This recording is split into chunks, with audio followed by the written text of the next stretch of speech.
everyone. We are live right now here, and this is Washington Interpreters. I am Juan Bloise, you know me. Hello, everyone. I'm Veronica Mendez from Tri-Cities with Washington Interpreters. Thank you for being here with us today. Hello, everyone. My name is Leanna Lara, and I am the Secretary and Treasurer here of Washington Interpreters. And yes, thank you for being here. All right, everyone. So we have prepared a good presentation for you. We're here at the last minute. We know that voting closes tomorrow at 9 a.m. We're here to answer any questions that you may have. Of course, we're going to have a program right here to share with you guys. And in the meantime, that presentation is going to start at about 7:10. In the meantime, our beautiful ladies right here are going to be interacting with you. I know we have a few people that are in, and we're waiting for a few more people to join us. I have received text messages from a few people letting me know they're logging in, their alarms just went off. If you guys want to drop a comment down in the bottom, that way we can get your names and make sure we include you guys in the raffle. Yes, if you guys would like to put your name and maybe where you're seeing us from, and maybe what part of Washington you're logging in from, that would be great, so that I can get your names and so that you can be part of the raffle. Thank you. I think many of you guys have already been with us before, and you guys know we usually follow an agenda. Today we plan to make it a little different. We will have an agenda to follow, like we usually do, but our main purpose today is to answer anybody's questions, concerns that you guys might still have. So please feel free. If you have one of our phone numbers, you guys can text us. If you guys don't want to say it out loud, you guys can also email us.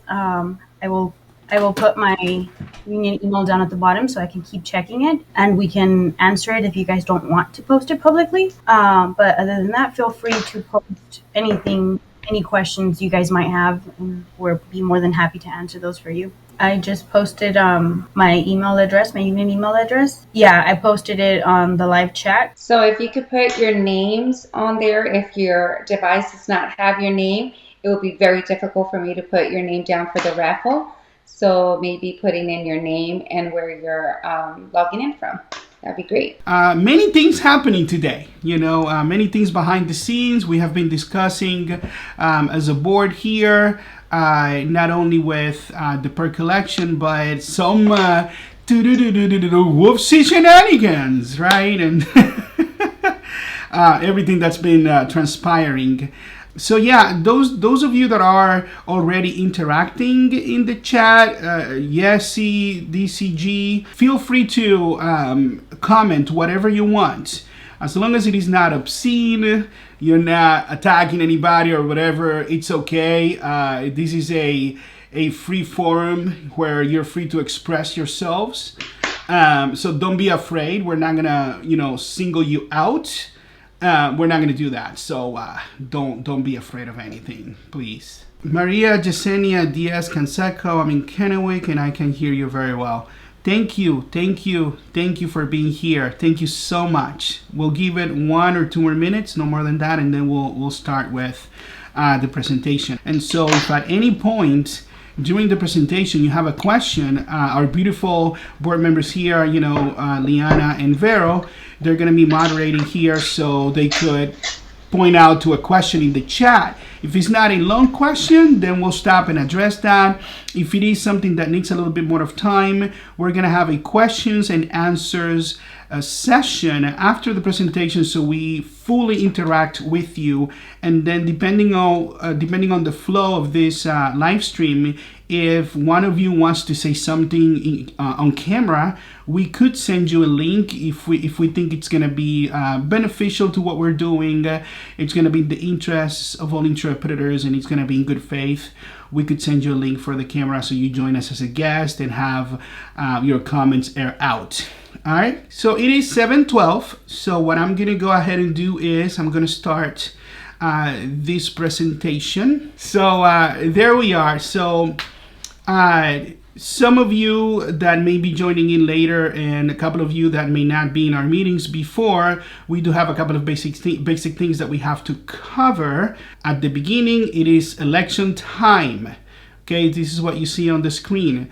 Now, I know that the election is going to end tomorrow morning. We're going to be telling you exactly a little bit of how we got here and also what has been transpiring until now, and what to do if you have not voted or if you're experiencing some issues with your ballot. So if you remember, we started all of this back in February 2020. As you see right here. So we started on February 2020, we started Washington Interpreters, and it's because our mission has always been from the beginning to give independence to LNI interpreters. We saw a lot of these changes happening since 2018 without our consent. If you have watched our videos and emails and have been to our live meetings and even workshops, we have talked about how the other union, Washington Federation of State Employees, has taken over our industry without being the bargaining representative for LNI interpreters. So we finally filed our representation petition in order to represent LNI interpreters. We've talked about this. You know, the requirement has always been to get 30% of signed cards, and we were able to do so, and then more, then some, right? We were very successful because after they delayed this thing for a year, we finally filed a motion to proceed with the election. And that motion was granted on January this year. So besides the Washington Federation of State Employees and the other smaller union that didn't make it into the ballots, trying to block this election, we finally have it. And one thing that we want to say to you now that you're watching this presentation, you're live, or even if you happen to watch this video later after the fact, we want to say to you that this has been our biggest accomplishment. So it is not winning the election. Of course, that's the cherry on top. But the accomplishment is to bring you guys this election to all of us so we decide. So this is why this is such a crucial time, because now we are having our future in our hands. Do we give the reins to WFC, which has destroyed our union, our industry for the last 10 years, or do we take control as independent interpreters? Right? So the choice is clear. Now you're voting. This is a sample of the ballot. Everybody has seen this so far by now, and you know how to vote. The second voting period, as you see right here, ends tomorrow at 9 a.m. More of that a little bit. In a bit, we're going to be telling you what's been happening and stuff like that. So this is after the election. Okay, what needs to happen is the union that will win the election tomorrow, if any, needs to have a majority of votes. We've talked about this, and because we have 3 choices on the ballot, that has to be 51%. We have Washington interpreters, WFC, and the no representation choice for interpreters. Whatever union reaches 51% of the ballots sent, which are more than 1,100, then that union reaches 51%, then that union wins the election, so there is no need for any runoff election. So as you see right here, this is where we stand. And so today is the last day, or has been the last day, or was the last day, because now it's 7 p.m. so you cannot call Perk anymore. But today has been the last day to request a ballot if you didn't get one. Okay, and so, this is something that we were always telling you guys. Go call Perk and get your ballot. Go get your PIN number. And so how the winner is decided from the revised Code of Washington, we have shown you this before in videos before. It's by a majority of votes of those eligible to vote in the election. And so here's the interesting topic about the runoff election. If no union by tomorrow gets a majority of votes by scoring 51% of votes, then we're going to have a second or a runoff election. And I don't know if that's going to be in 2 weeks, in a month. That depends on Perk. But, that's the situation that we're going to be in if nobody reaches 51%. And then at that point, the union that reaches the majority wins the election. So shall, as you see right here, because it says right here, where more than one organization is on the ballot, and neither of the 3 or more choices receives a majority vote, there shall be, right here, the runoff ballot shall contain the 2 choices which received the largest and second largest number of votes. So a runoff election shall be held, as you see right here. So shall, as we have said before, it's not something that is permissive. It is mandatory. And we did this because, this is from a legal dictionary from Cornell Law School, and the Washington Federation of State Employees, WFSE, they always have told you that somehow Washington interpreters or Juan has the power to cancel, quote unquote, a runoff election, and that is just not true. This is a process that is actually mandatory by law, by Washington state law, and it is a PERC regulation, and this is something that needs to happen if nobody must happen if nobody reaches a majority. So the contract negotiations, right? This is something that we're gonna get into as well, because it is a topic that a lot of people have questions about, right? A lot of people have questions about, and so the governor is pretty much, the employer for bargaining purposes. And so there is a statewide unit that was there approved. So we could have a union, which is the LNI, the last paragraph right there. So that's why we're having this election, because now we have the right to have our own union. But WFSE wants to confuse interpreters and talk about this October 1st deadline to request funds.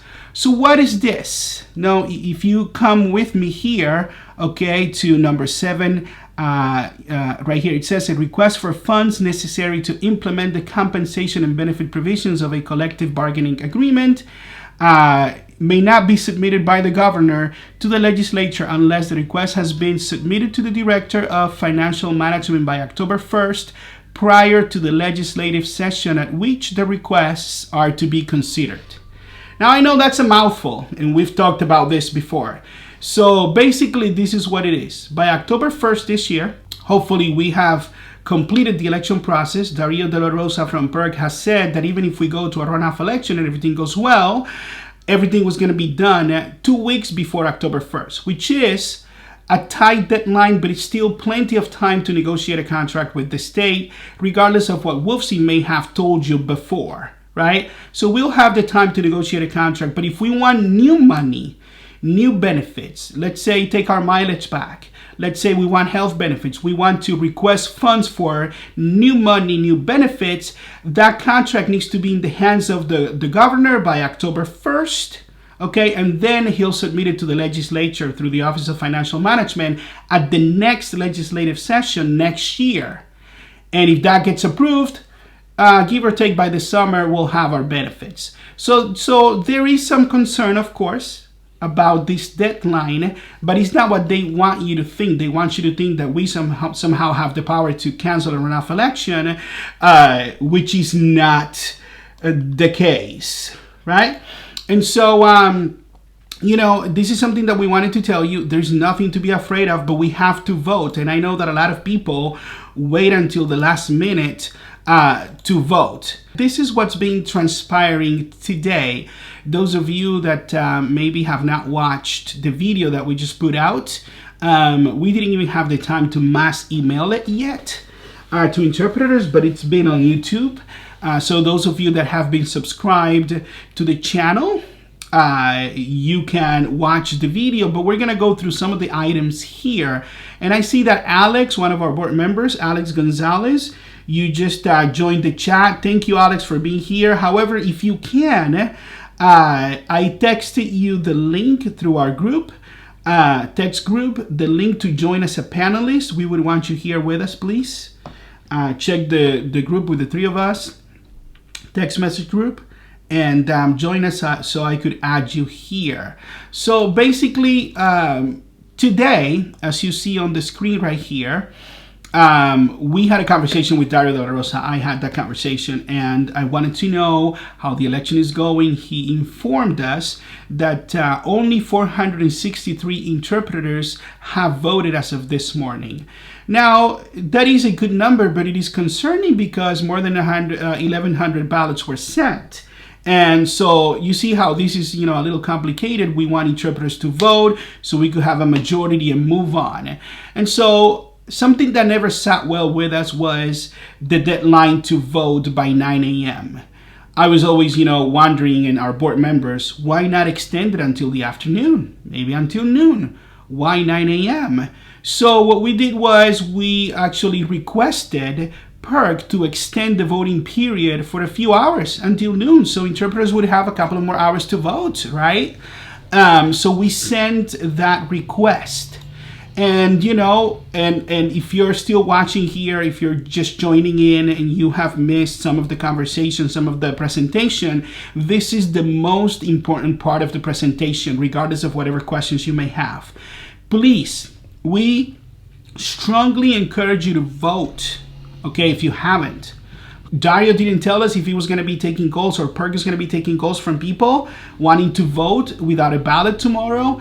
But if I were you, it doesn't hurt to call, because that's something that we didn't get a clear, directive, right? But the directive that we had was that the last day was today. So you have all the way today, tonight, overnight, 1, 2, 3 a.m., right?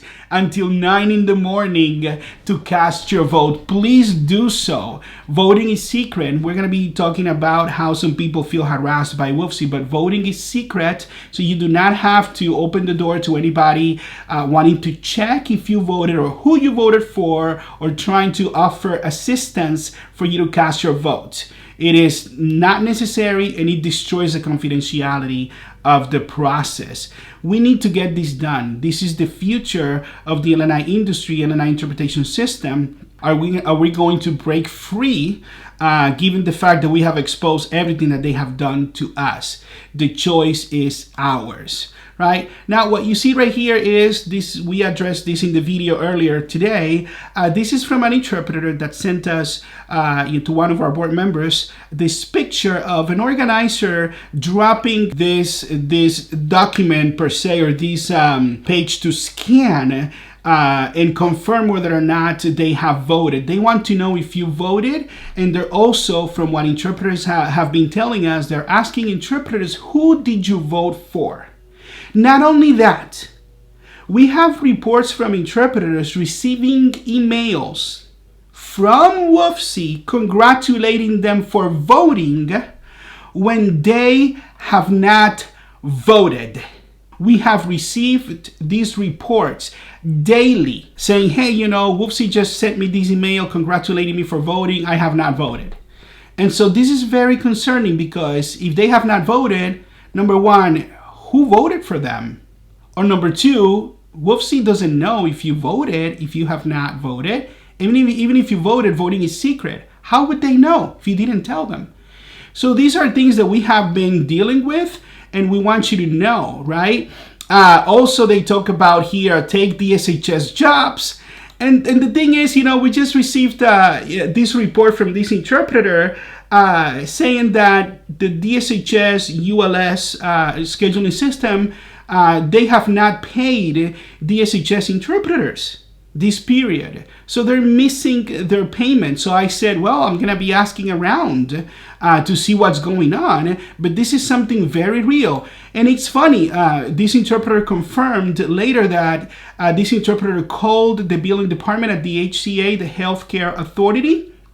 And I have Alex joining here. Thank you, Alex, for joining. I'm going to assign you. Thank you for joining. I'll put you on the camera in a little bit.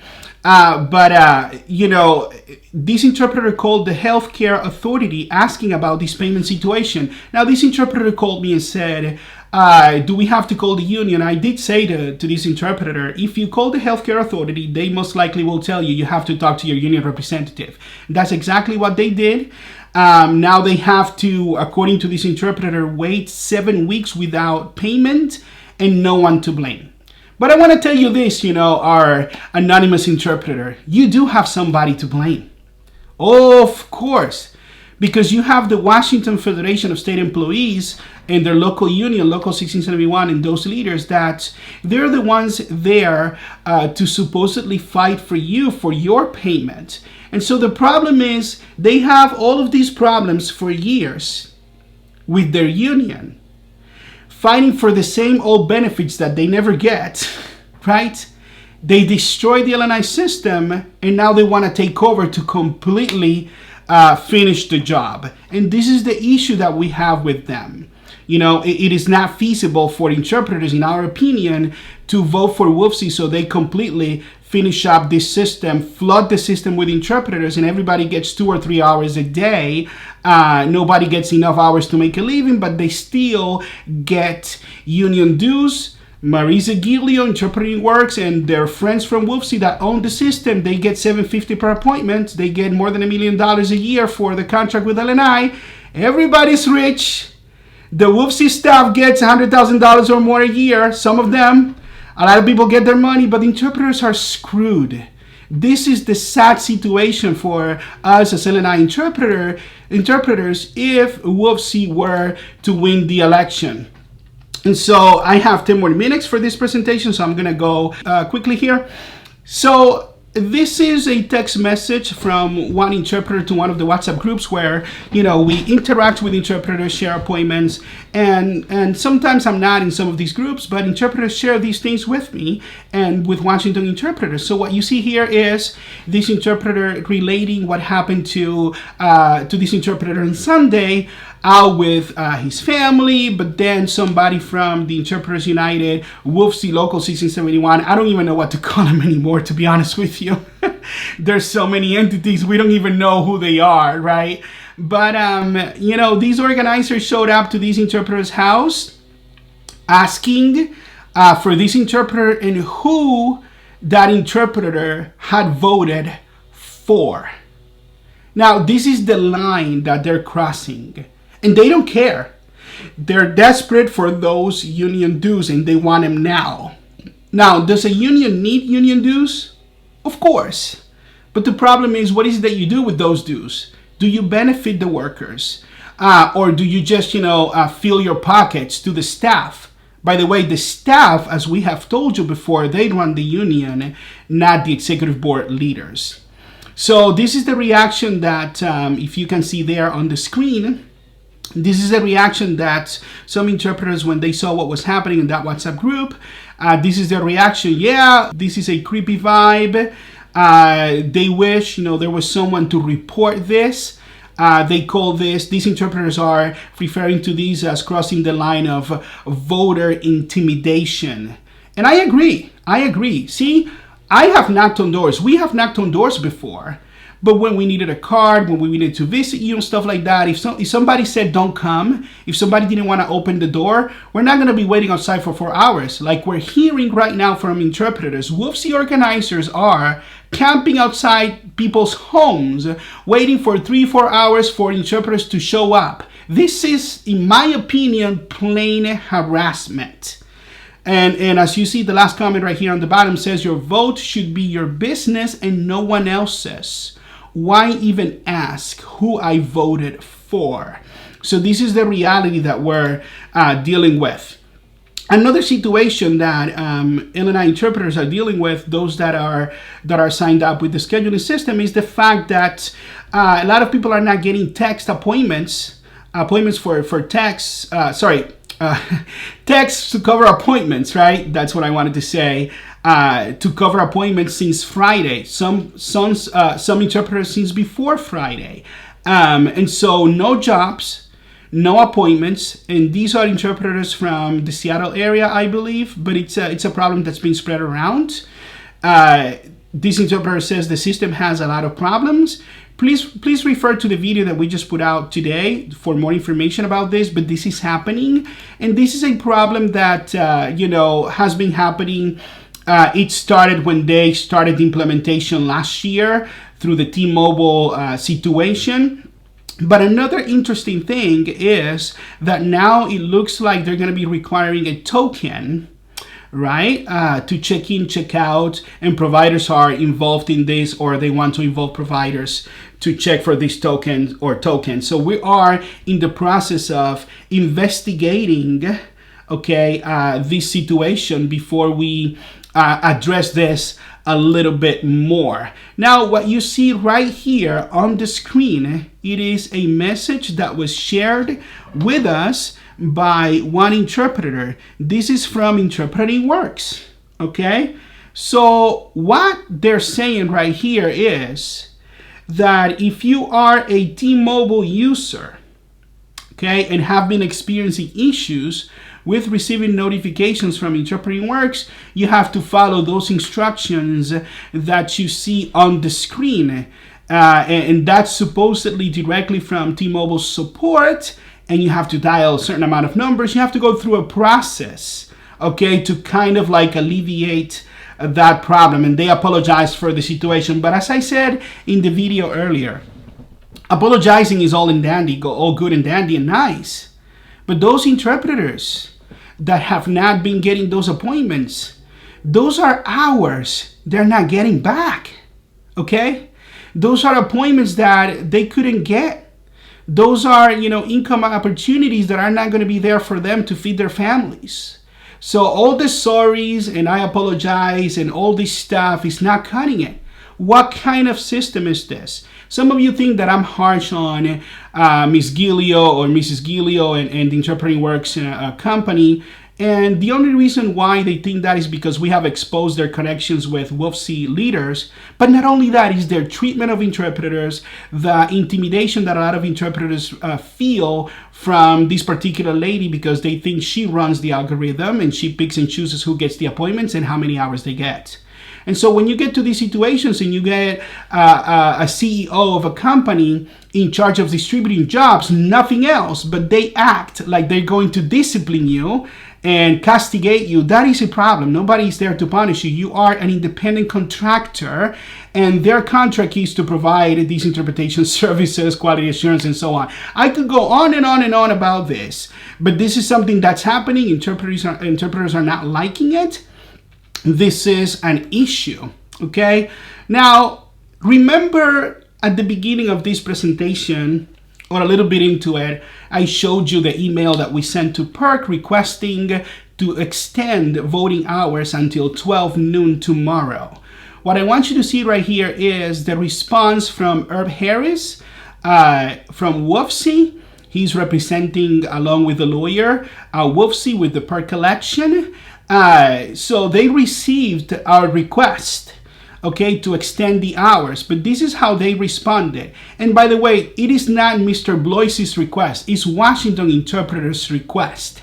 One of the tricks they've been playing on people is pinning our organization to one person, but we are not only 4 on our board, we are a group of a lot of interpreters who cooperate, who are part of this effort. We are a community of interpreters, so don't get it twisted. WFC says one person, we are a team. But what you see right here is Mr. Harris saying that WFC is not in favor of extending the voting hours. Okay, and then he says something that doesn't make any sense. He says election materials clearly state that ballots must be returned before 9 a.m. How are ballots going to be returned before 9 when voting closes at 9? Riddle me that, please. How can they return ballots or count votes? Number one. And number two, what ballots are going to be returned if we're voting electronically? You get a piece of paper, you vote electronically. So this is not even addressing that right there. And then they have been doing this for a while, WFC. By the way, they have lost elections recently.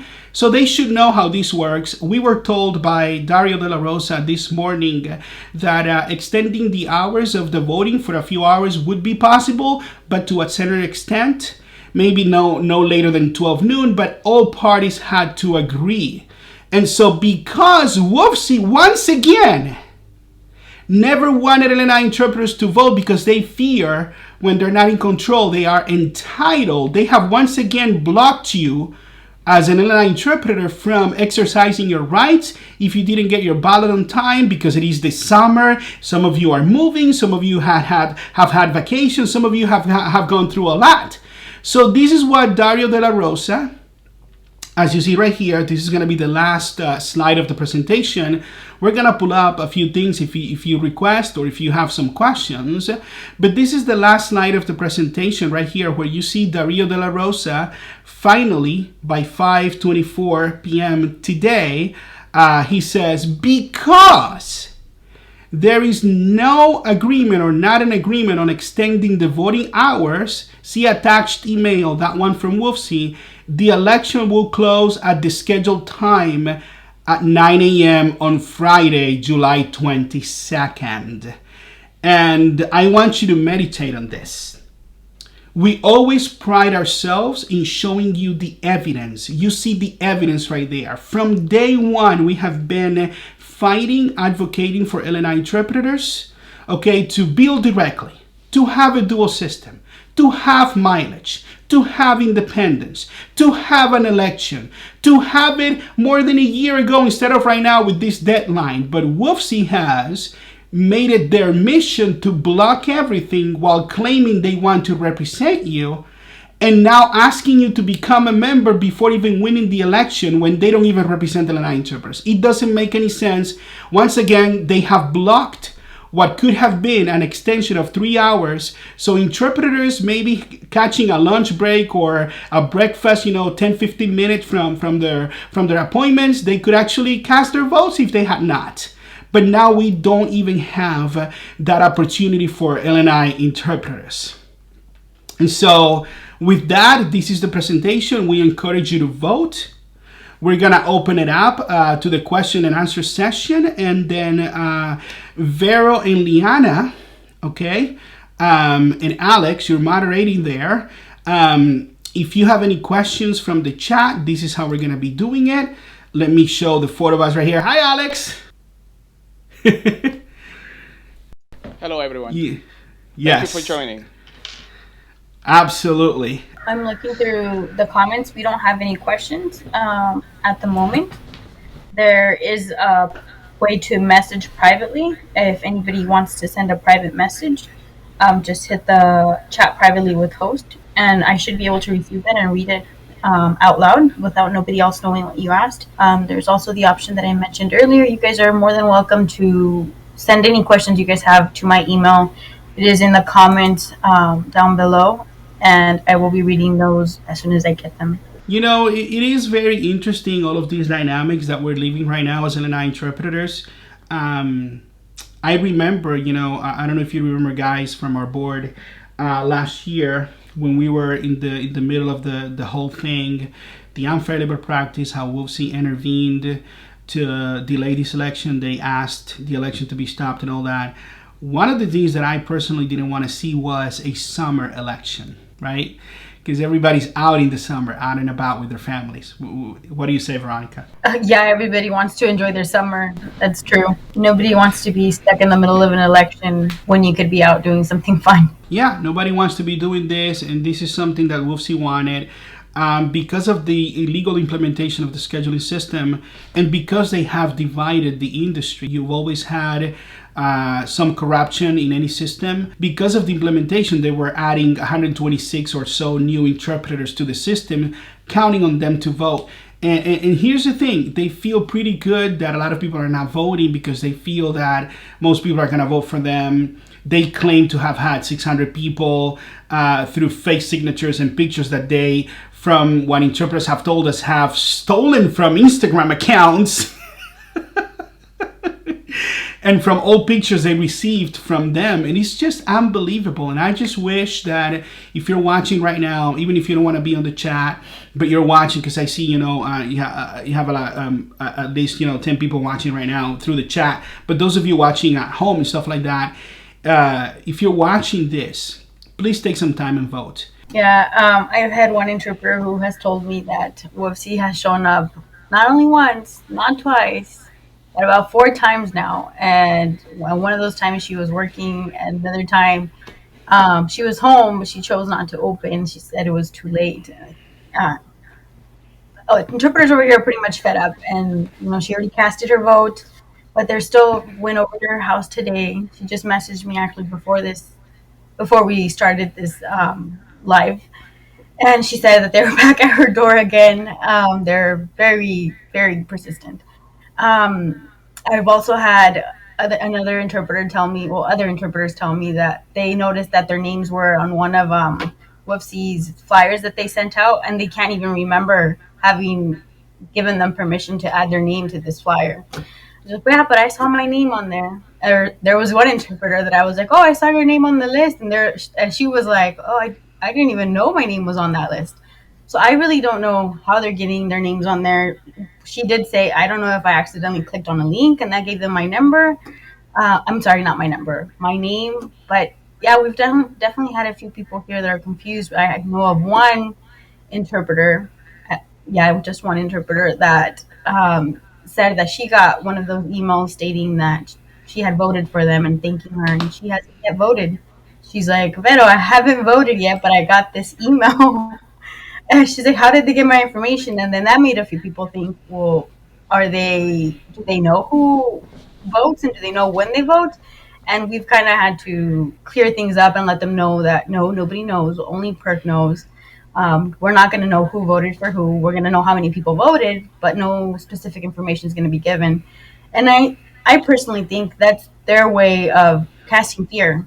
If people think that they know who you voted for, they're afraid that then they're not going to be able to get jobs, especially if they're hearing it from other interpreters that haven't voted and have already gotten this email stating that they did. I don't know what they're trying to get out of it, but I don't like these games Wolfie likes to play. Yeah, absolutely. And it's such a shame. You know, when they started as a pretty good alternative, and then they started, looking for the interests of the council. And one of the things that we stress to people is that those interpreters that they see on the local 1671 executive board, they do not make the decisions. And, they're there as a figurehead. Of course, they go and testify here and there to some hearings, at the legislative sessions and stuff like that. They send them to knock on doors, give them a little stipend here and there. But at the same time, I went through the whole thing. I know how that works. We all, at some point, some form or another, worked for them as volunteers. When you demand some change, the council staff, those with their big salaries, they're the ones that make the decisions for you. It is amazing. Alex, from our board, you're the only one that has been signed up with the scheduling system, of course. And I remember last year we had a live stream and we talked about QR codes, and you talked about the QR codes and that situation going on. One new thing that you probably missed because you just got here not long ago in the presentation is that some interpreters are saying that now to check in and out, they're having providers, I believe, have a token or tokens that interpreters have to have. Have you experienced any of that? Because I don't believe it is universal. I don't believe it is everybody from what I'm hearing. But what is it that you have been experiencing for the last few days with your appointments? Well, you are right. It's not for everyone. I have not experienced it. The people around me, which hence the question, why only a few and then not the others, if it's not a system that is actually fair for everybody. It brings a lot of questions, and as we spoke before, it's regarding brings questions regarding how transparent the company is for the interpreters. These last few days, and I have noticed it goes up and down with the appointments. It's not consistent, of course. No job is consistent, but we have noticed a difference, and I say we, as I have spoken with other interpreters, a difference in appointments, and lots of just small 30 minutes appointments. And again, people see appointments that others don't, even if they are in the same area, and not a fair distribution. Yeah, that's exactly what LNI interpreters are going through. And so, I would like people to understand that regardless of what happens, let's say, we win tomorrow, or let's say Wolfie wins, or let's say we win in the runoff election.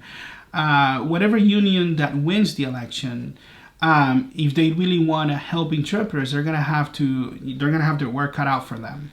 And so what I personally feel is that if Wolfie wins, and this is, evident from the evidence that we have shown you, They do not plan on bringing anything back, like mileage, direct billing for interpreters with a dual system, so you could get appointments from the scheduling system and directly. Continuity of care when you have a patient that you interpret for. They don't want these things, because if you have a system that works for everyone, where everybody's happy, of course no system is perfect, by the way, but if you have a system that for the most part people are happy with, then there is no need for them to sell you their union. There is no need for them to tell you need to join our union so we get these benefits for you, or so we improve your working conditions. If there's nothing to improve really, they don't really have a need to sell you their union. And that's a problem in my idea, in my mind. My experience with them is that they have been entitled for so long, they have not had any opposition, they have not had to prove their worth to interpreters, why they are a good union. And before any of you want to chime in, I remember 2018 when the Janus versus AFSCME Supreme Court decision was handed down. I remember Mr. Tim Tharp. If you're watching this, hello, have nothing against you. You treated me with respect there, but oh boy, have you done a 360 right now. I don't know what you're talking about. I don't know what are you doing. But back then, I remember talking to Tim because everybody was so down about that decision. And I was thinking, and I voiced this out with a few of them, well, what's the big deal about it that union dues are going to be voluntary right now? People are going to be opting out, and then those that do not pay dues are going to benefit. Well, everybody has the freedom. Why doesn't the union focus on restructuring themselves and competing in the market for union dues? Improve what you have to offer, okay? If you have a business and you only supply nails, and then another business supplies hammers, nails, and everything else, you got to step it up, right? But what you do not do is try to close down. You do not close down the other business. And that's what they have done with the LNI system. They were not happy with LNI interpreters. They can't compete with, the choice of people not wanting their union. So they're like, you know what, we're going to make it mandatory and we're going to change this system. And now everybody's going to need a union. So here we are. Juan, I think the greatest example of them feeling pressure was I don't know if anybody else noticed, but at first we were only and when I say we, I mean us HCA, DSHS interpreters. This fiscal year that started in July, we were only supposed to get a few cents. That was going to be the difference. We're going to get a few cents raised, but now they have competition, so they have to prove to their membership that they're worth it. You don't want to leave them, right? So they actually ended up giving us more than the few cents they gave us. They upped it $1 and a few cents, but it was originally not negotiated that way. They were only going to give us a few cents. They were feeling the pressure. Yeah, no, they're feeling the pressure. And one of the things that, it is good when you have businesses is that the consumer, when you have competing businesses, the consumer wins. Because you have a lot of options and people are fighting to give you a product that you need. The problem with Wolfsy is that's a small example of what they did, but only something that they were comfortable doing to show and blow it out of proportion to say, look what we did for you, a few more cents. In my general experience from looking in the inside, from seeing what they do, when they go bargain, and I'm not talking about being in bargaining negotiations, but from looking at the contracts and from talking to people there when I was there, they capitulate to the state. That is a problem, When you go to the state and the state has a surplus of income, when the state has clearly stated, both from LNI and sometimes from the healthcare authority, that they are not hurting for money, for funding, but you feel the need to take mileage away from your interpreters and to save the state's money instead of improving the working conditions of the people that you claim to represent. That is a huge red flag. That is a huge red flag, in my opinion. You know what I mean? And it doesn't make any sense whatsoever. Do we have anybody else on the chat real quick? I think I have received emails, but if you're watching this, it's gonna be really hard for us to check the email and everything else while we're doing the live stream. That's why we would like you to please join, or it's fine, because regularly when we have a live stream, we have 10, 20, 30 people, sometimes more, fluctuating, coming in and out. And that sometimes you have 10, 15. I get it. And so if you happen to watch this video and you have any questions, I'm gonna be up until late, I gotta tell you, because my phone is just blowing up. One of the things that I was telling our board members is just crazy. A lot of questions from interpreters, a lot of questions from even some providers, a lot of questions about what was gonna happen today, what's gonna happen tomorrow, what's gonna happen after this. How will we be negotiating? One of the things that I want to highlight is the fact that we're going to be only requiring, hopefully when we win, only 1% of union dues from people's income. And WFC charges 1.5%. We don't need that much. They have 49 local unions. We're just local. We want to have our resources locally.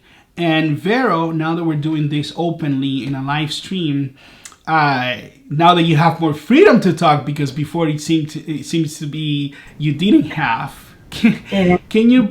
I know, right? Can you please let us know why is it important for you and interpreters in your area to have a union where your dues are kept locally? And why that wasn't the case when you were with WFC? Yeah, when I would show up to all our meetings here locally, Juan already mentioned, I've mentioned it many times before, I'm from Tri-Cities, and there were times when we would join the Yakima interpreters. One of the things that we very much disliked, I should say, we liked the least, was the fact that we didn't get to keep very much of our union dues. We only got to keep, out of everything that we paid into the union dues, we only got to keep 8%. 8% is all that the local 1671 kept. If we would have a meeting, if we had to pay for the room, for the meeting room, because we used to have district meetings that were quarterly, sometimes more often if we had any issues, they would only give us $45. It didn't matter how many interpreters showed up. $45 is all we were going to get. So we knew there needed to be a change. A few of us asked if there was any way that we could make that change. And when we went to one of the statewide meetings, we brought it up and we were told it was impossible because all the money went to WFC, the bigger union. They supply the attorneys, they supply everything you need. That wasn't the case. We also needed an attorney at one point, and we didn't get to use that attorney. We all had to pitch in and find our own attorney. So when we were talking about our union dues here with us, with Washington interpreters, we thought it'd be a good idea to lessen our percentage, because if we're keeping all of our union dues here local for all of the interpreters, then we shouldn't have to need so much. We aren't sending our money off to any politician, so we should be fine with 1%. The other thing that I also didn't like about the other union, the reason that I'm here, is because they didn't let everybody have a voice. For example, if you weren't a union member, and that's where all the LNI interpreters were kind of pushed out of the way back then, if you weren't a member with them, then you didn't have access to the information. And if you were a member, you were encouraged not to give information to the interpreters that weren't paying union dues. I mean, some people here know that I usually didn't listen, and I gave them information. I gave them updates. I let them know what was going on. So one of the things that we're going to do different, since I'm not the only one that didn't like that, there's a few others here that didn't like that as well. We plan to allow everybody access to the information. If it's going to change the industry that you work in, you should have the right to have a say. You will be able to vote if you're a union member. You will have a say. You can give us your ideas. You can join our meetings, learn what the changes are going to be, what we're planning to implement, and then based on that, decide if you do want to be a union member, to be able to cast your votes on whatever changes we're going to make. But we're not going to leave anybody out. I think that's the main point I want to get across today. We're not going to leave anybody out. Everybody's going to have a chance to voice their opinion, which I feel is very important. One other thing that I'd like to touch one other subject that I like to touch is the healthcare. So when we were with WFC, when I was with WFC, it never seemed like I was going anywhere. Like we weren't getting, other than the small raises we were getting that don't keep up with the cost of living right now, because our cost of living is going up super fast and our raises don't go up as much as they do. Well, one of the things that we had been told that they would get us was health insurance. I mean, they've been around how long now? I was with them for a decade. I gave them a decade of my life. Yeah, and my 10 years. what the heck is my health insurance? I don't have health insurance yet. I mean, that's one change that we started saying that we wanted to make. That now, when I say we, it was when I was still a part of them. We were the ones that mentioned it. The membership was one that mentioned that they wanted health insurance, but we didn't get it. And now this is one of the things that they're advertising. They're going to get you guys health insurance if you vote for them. If you're an LNI interpreter and you vote for them, you're getting health insurance. Well, if you can get LNI interpreters health insurance, why haven't you gotten HCA and DSHS health insurance? It doesn't make sense. Ask questions. How is it that your teenage son says, make it what? Make it make sense? Oh, yeah.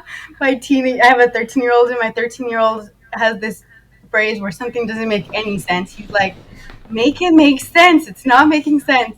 Yeah, that's WFC. WFC should keep that phrase. Make it make sense. Whatever they say doesn't make sense. If you ask too many questions, it makes less sense with each question you ask.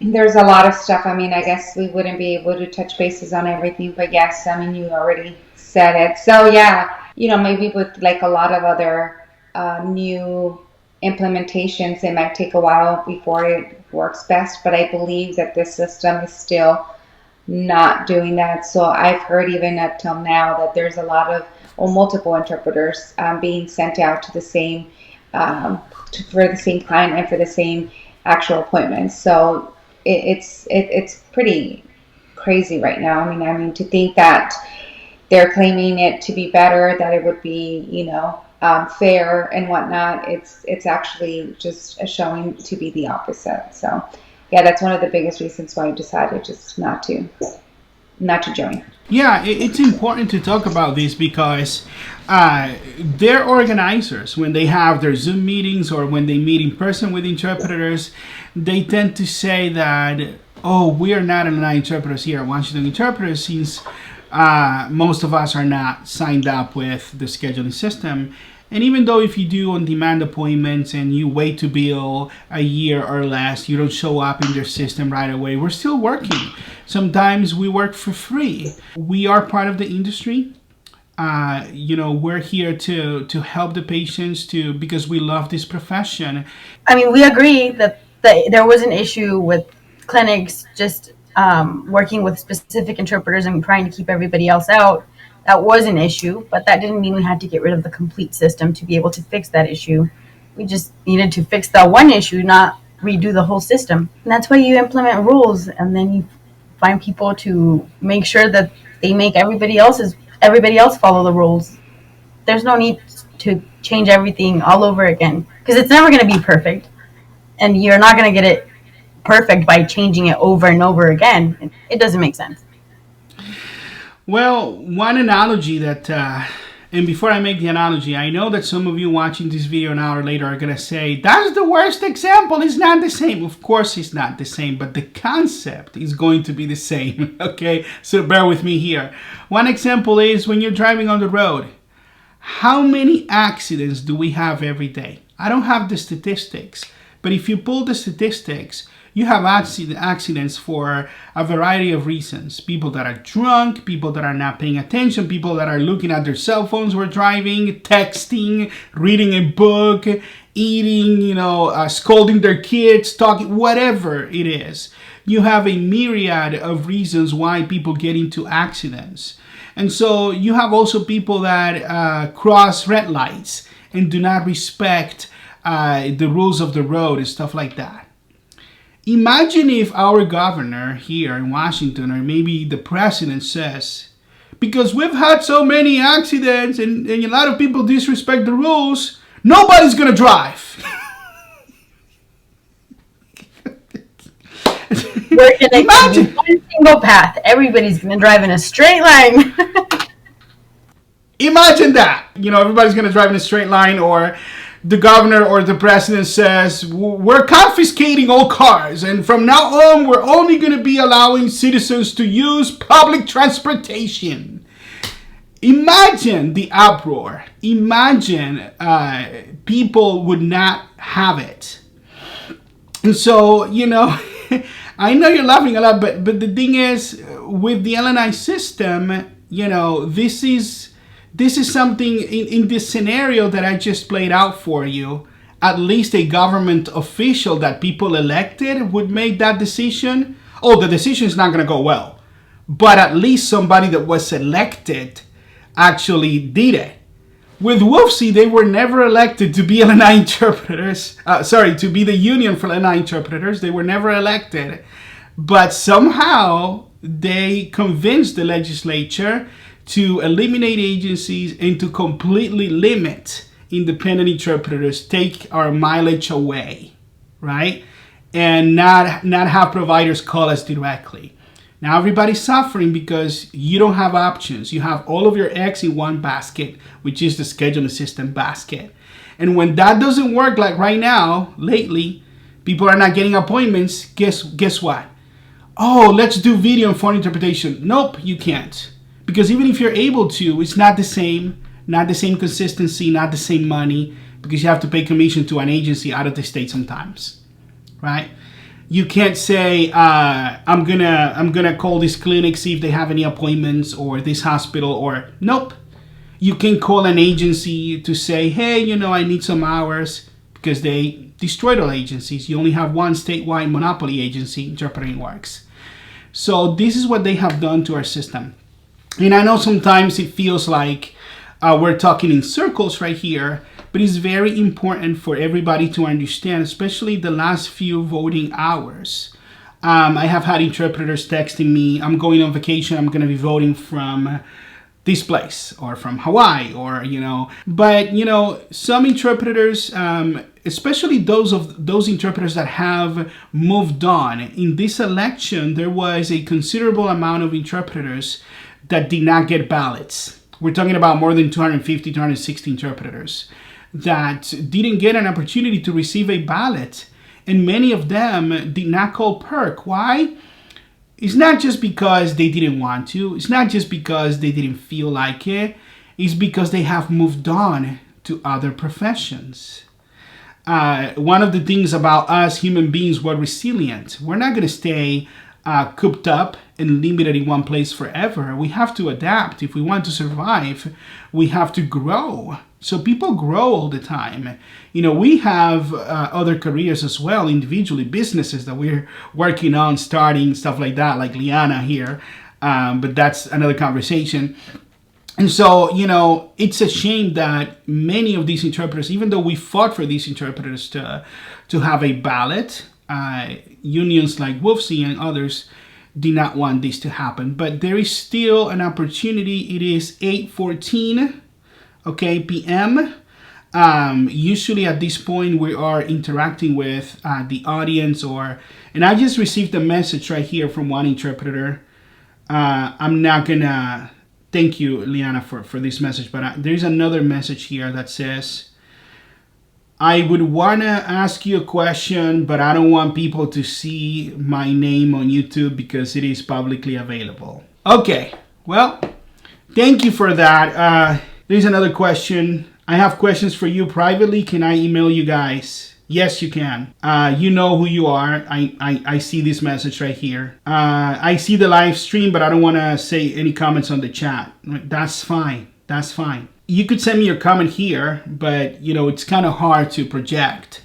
But if you're watching, I know that some of you feel iffy about Zoom meetings, but more of you participate in Zoom meetings because it is a more private and closed environment. And I know that during the live streams, we've never had a lot of people chiming in because of this. This is another factor that I wanted to talk about. And I want you guys to chime in on this accordingly if you have something to add to this. Now, what you see happening live is the kind of intimidation and retaliation factor that shouldn't be happening in this. You see, we have reports of many LNI interpreters, okay, that they are afraid to come on a video, to send us an email. They are afraid to say, I support Washington interpreters. They are afraid to vote for Washington interpreters because, and you know, verbatim, I have been told, quote, if Marisa Giglio knows that I voted for you guys, I'm not going to get any appointments, end quote. I have been told that many, many, many times. And whether or not that's true, when you have interpreters reporting lack of appointments after they complained about an issue with interpreting works, it cannot be a coincidence, can it?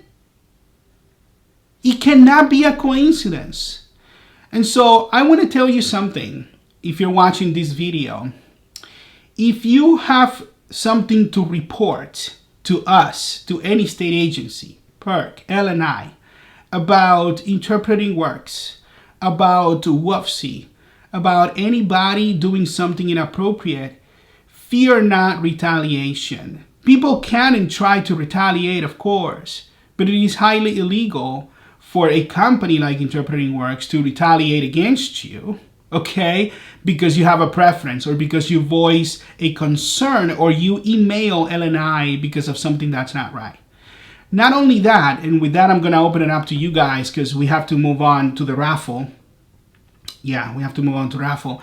But with that I'm going to open it up to you guys. After saying this, I appreciate, we all as a board appreciate your emails, your comments, your phone calls, text messages, letting us know when something is not right. We get it. The problem is that we're not the union representing LNI interpreters yet. If we get to win because you give us the victory, we'll have the leverage and actually the power to change things. But in the meantime, you know, feeling bad about something that's happening but not doing much about it doesn't change anything.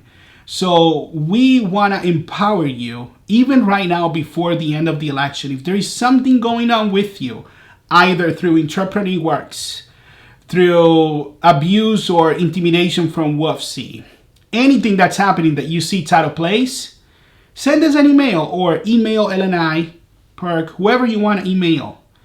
Let us know because we could assist you somehow, either through legal assistance or, you know, orientation. And that's evidence and documentation of stuff that's not supposed to be happening. Have you heard any of that in your area, Vero? Any intimidation, any fear of retaliation from this lady about any of these things, or from Interpreting Works or WFC? Yeah, like I mentioned earlier, I did have an interpreter ask me if if we would know who voted for who, or if any of the unions would find out who voted for who, and I had to reassure her that no, we don't know names. We're just going to know the total amount of people that have voted, or the total amount of interpreters that voted, what the amount that voted for which party. But other than amounts, we won't know names. We won't know personal information.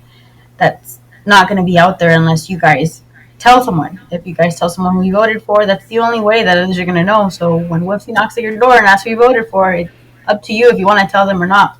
But that's the only way they're going to know if you voted for them or not.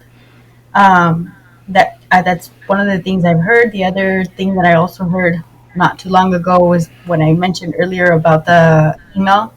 And I know I sent you a screenshot of the email, Juan. I don't know if you have it there somewhere. Well, that email also made a few interpreters think, and I know not just in my area, but also in your area, and a few other areas, because I know quite a few interpreters reached out saying that there was a way for them to know who they had voted for, because they got this email saying, if I don't remember exactly how it was worded, but it's pretty much thanking them for voting for them, when some of these interpreters haven't even voted, and some interpreters are wondering if maybe somebody else casted their vote. So yeah, there is a fear that WFC might find out who they voted for, and if it wasn't them, they are afraid of retaliation. and it's something that they should not be afraid of. Your vote is not public; it is secret. With that, we're gonna end right now. Not only the presentation, but these comments. We want to thank everyone that's been with us. We still have the raffle, okay, and we could hang out if some of you want to hang out and ask any questions. Or I see some comments right here. But let's do the raffle. So Liana and Vero, please go ahead. Yeah, I only have one person that put their name, so I think it's only fair to say that this is going to be the person that's going to take the raffle. We only have Maria Yesenia Diaz, and she'll be the winner for today's raffle. Well, Maria Yesenia Diaz, congratulations! You are the winner of the raffle tonight. If you could please, email either Vero or Liana, or through the chat privately or publicly, your email address. We will make sure to send you your prize. Give us a few days. I actually have her email address. I will forward that one to you. One of the reasons why we do the raffle is just for people to have something, not only information out of this meeting, to get something out of it. I know that a lot of people struggle for credits, and credits, classes for DSHS credits are expensive. And so while we're working in getting reauthorized for these workshops and stuff in the future, when we do these activities, people already come in anyways because they have these questions and they want to be part of it. But it is actually, on a personal note and as a board, it is rewarding when we can offer something to you as well for taking some time out of your busy schedule to be with us, especially for an hour or more. It's like, come on, let's give back a little bit. Even if we have limited resources. Well, I think we've stressed the importance. I think we've sent out a few emails as well. And just to verify, we won't be able to help with voting. We will be able to help in any other way, but voting wise, we are not able to help anybody in that regards. You would have to go and communicate with PERC by tomorrow 9 o'clock. That's something that we cannot do. We can only give you the number that I think Veronica is going to be putting on the chat here in a few moments. Right here. I want to stress that if you know your friends, call your friends and let them know, hey, please vote. The time is almost done. And remind your coworkers. Send them a text and tell them, hey, have you voted? Please vote. This is very important, and these decisions are going to affect our livelihood. Absolutely. So you have seen the number there. Before we go, one question that I just got here. We actually had several interpreters asking the same question. When are we going to know the results, right?